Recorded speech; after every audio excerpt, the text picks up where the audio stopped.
नमस्कार. या व्हिडिओच्या मदतीने सरकारला मला विनंती करायची आहे. लाखो मुलं आणि मुली या महाराष्ट्रामध्ये स्पर्धा परीक्षेसाठी अभ्यास करत असतात. पुण्यामध्ये, मुंबईमध्ये, छत्रपती संभाजीनगरमध्ये, इतरही मोठ्या शहरामध्ये राहणं तसं स्वस्त नसतं, नाही तर परवडत नाही. तरी पालक त्यांना मुलांना तिथे पाठवतात.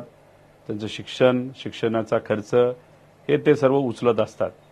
या मुलामुलींची मागणी काय आहे की ऑब्जेक्टिव्ह टाईप पॅटर्न जो आहे तो आता पुढे बंद होणार आहे.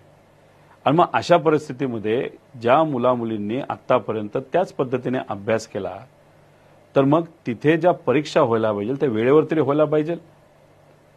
म्हणजे राज्यसेवेचे ज्या जागा निघायला पाहिजे त्या फार कमी निघालेल्या आहेत. 400-450च्या आसपासच्या जागा निघाल्यात. स वर्ग आहेत किती 35, त्यातला फक्त 18 स वर्गाच्या कुठेतरी तिथं जागा निघाल्यात. बाकी 17चं काय? अहो, हास्यास्पद असं आहे की तिथं डीवायएसपीची एक सुद्धा जागा नाही निघाली. डेप्युटी कलेक्टरच्या 6 जागा निघाल्यात.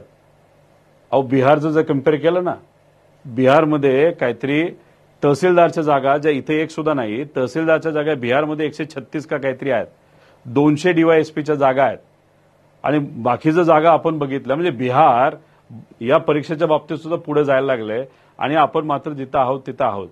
अहो, सरकार जरा विनंती करतो की लवकरात लवकर कुठेतरी या जागा काढा.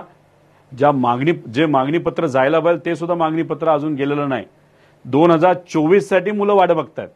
आता तुम्ही गप्पा मारतायत 25च्या. अहो, जे हातात येते ते आधी करा, मग 25चा आपण नंतर बघू आणि तुम्हाला ती संधी मिळणार नाही. आम्ही आहोत सक्षम, महाविकास आघाडी 25च्या जागेच्या बाबतीत बोलायला. आता तुमची जबाबदारी आहे की 24ला जो शब्द तुम्ही तिथं दिलाय ते सुद्धा सर्व वर्गाचा तो तिथं परत लवकरात लवकर त्या सर्व परीक्षा आपल्याला घ्याव्या लागतात, मागणीपत्र द्यावं लागेल आणि ते सुद्धा आचारसंहिता लागण्याच्या आधी. कंबाईनचा सुद्धा प्रश्न तसाच प्रलंबित तुम्ही ठेवलेला आहे. त्याच्यात तर देवेंद्र फडणवीस साहेबांच्याच विभागाच्या अजून मागणीपत्र तिथं गेलं नाही. मग एवढं तरी आपण बिझी नाही ना की आपले अधिकारी सुद्धा काम करत नाहीत. अधिकाऱ्यांना सांगा मागणीपत्र पाठवायला आणि या सगळ्या परीक्षा वेळेवर होणं अतिशय महत्वाचं आहे. आता राजकीय क्षेत्रामध्ये काम करत असताना काही गोष्टी आमच्या कानावर येतात. त्या काय तर भाजपच्या काही नेत्यांना पुण्यामध्ये एक कार्यक्रम घ्यायचा आहे आणि कार्यक्रम घेऊन काय करायचंय तर काही गोष्टी जाहीर करायच्या. कार्यक्रमाला वेळ मिळत नाही. मोदी साहेब येणार असतात, कॅन्सल होतं. मग ऑनलाईन ते कुठंतरी एखादी सभा तिथं घेतात आणि याच्यात काय रखडते तर मग या मुलामुलींचं भविष्य आणि त्यांची संधी तिथे रखडते. त्यामुळे कशाला कार्यक्रमाची वाट आपण बघतोय. तुम्ही जाहीर करून टाका ऑनलाईन नाही तर टीव्हीवर की अशा अशा आम्ही जाहिराती काढलोय. पण राजकारण करावं तर राजकारणाच्या ठिकाणी मुलामुलींच्या भवितव्याबद्दल तरी राजकारण करू नये अशी विनंती सरकारला तिथं आम्ही करतोय. आणि कंबाईन आणि राज्यसेवा ते सुद्धा सर्व प्रवर्ग 35च्या 35 बिहारला या बाबतीत जरा मागे टाकण्याचा विचार करा. नाही तर विकासाच्या बाबतीत दुसरे राज्य चाललेत पुढे आणि आपण राहिलो मागे. आणि बिहारसारखे राज्य राज्यसेवाच्या पोस्ट काढण्यामध्ये सुद्धा आपल्या पुढे तिथे चालले. त्यामुळे कृपा करून या गरीब मुलामुलींचा विचार सरकारने तिथं करावा अशी विनंती करतो. आणि या विनंतीला मान देत आम्हाला क्रेडिट नको, क्रेडिट तुम्ही घ्या. पण या मुलांच्या भवितव्याच्या बद्दल कारण त्यांनी आंदोलनं उभं केली आहेत, त्यांनी उपोषणं केलेली आहेत, त्यांनी तुम्हाला पत्र दिलेले आहेत. त्यामुळे या मुलामुलींच्या भवितव्याचा विचार करून लवकरात लवकर जागा तुम्ही काढा. नाहीतर हे सरकारमध्ये असणाऱ्या कोणालाही परवडणारं नाही. एवढीच विनंती.